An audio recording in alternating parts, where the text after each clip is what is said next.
اور اس طرح آسانی سے ہوتا نہیں ہے. اس طرح کی اگر ایک ظاہر ہے کوئی اوور نائٹ کوئی انقلاب تو نہیں آیا نا, آپ ایک نظام اور ایک دستور کے تحت ہی چل رہے ہیں.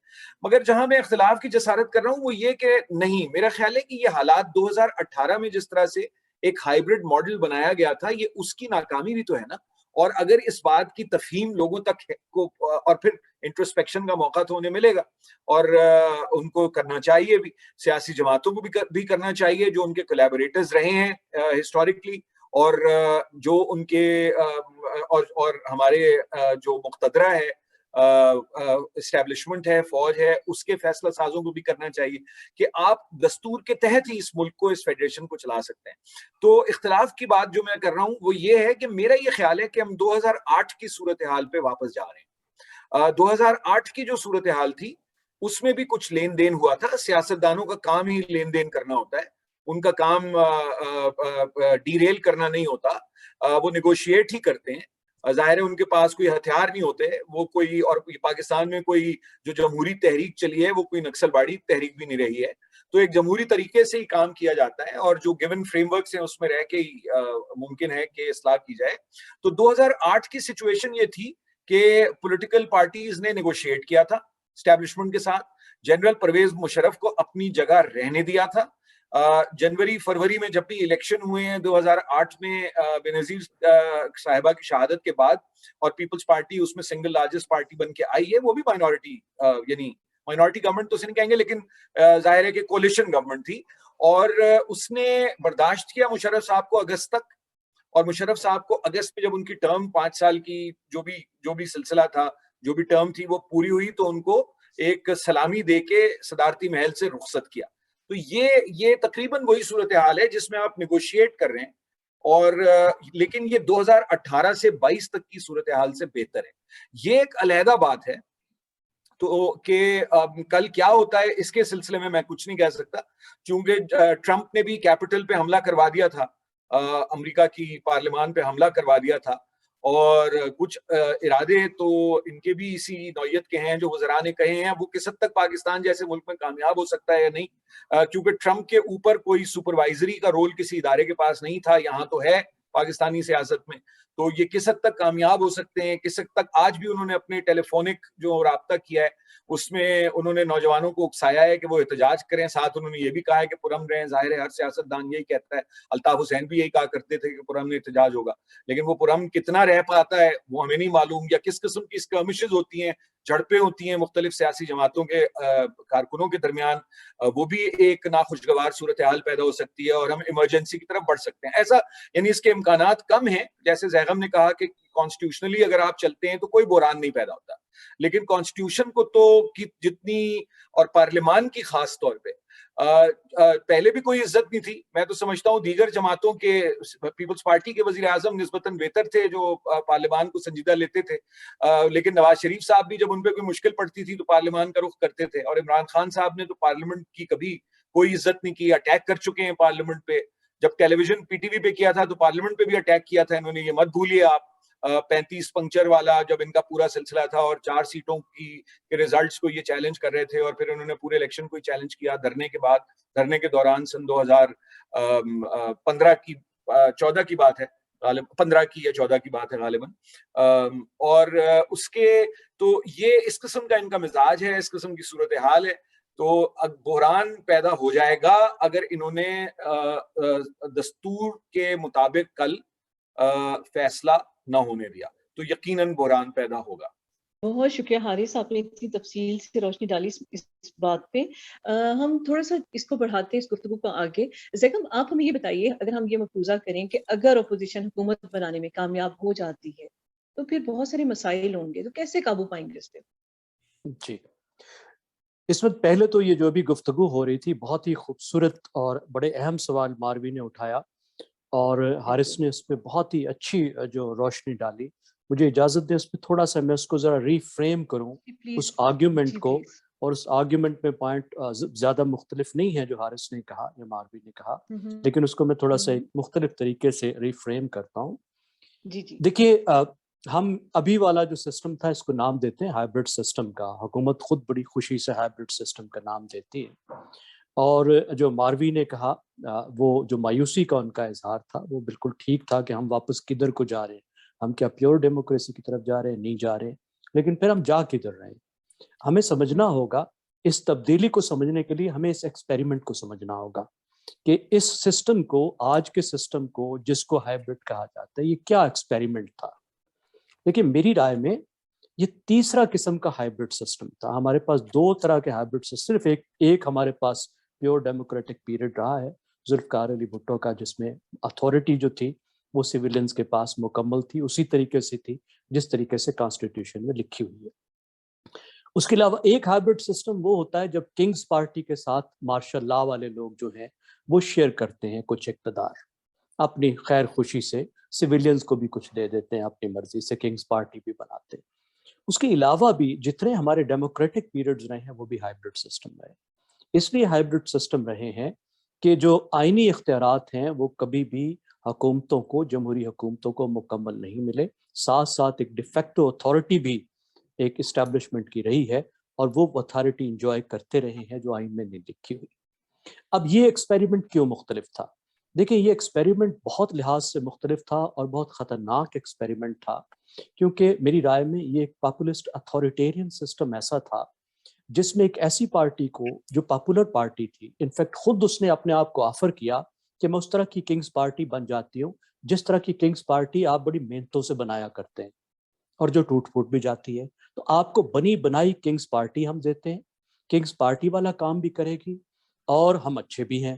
اور وہی نیریٹو وہ لے کر چلے جو ایوب خان کے دور سے چل رہا تھا اور اس نیریٹو کو پلس کیا.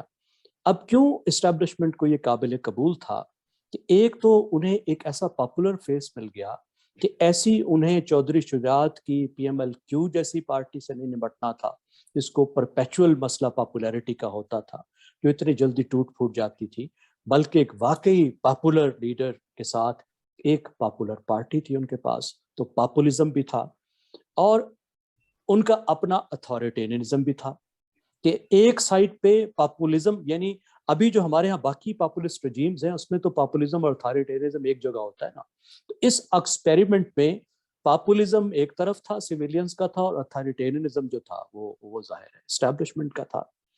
اور اس میں کوئی گنجائش نہیں چھوڑی گئی کہ جو باقی پولیٹیکل پارٹیز ہیں وہ بھی سروائیو کریں گی, ایز الٹرنیٹیو رہیں گی, کل کو وہ گورنمنٹس ان ویٹنگ رہ سکتے ہیں.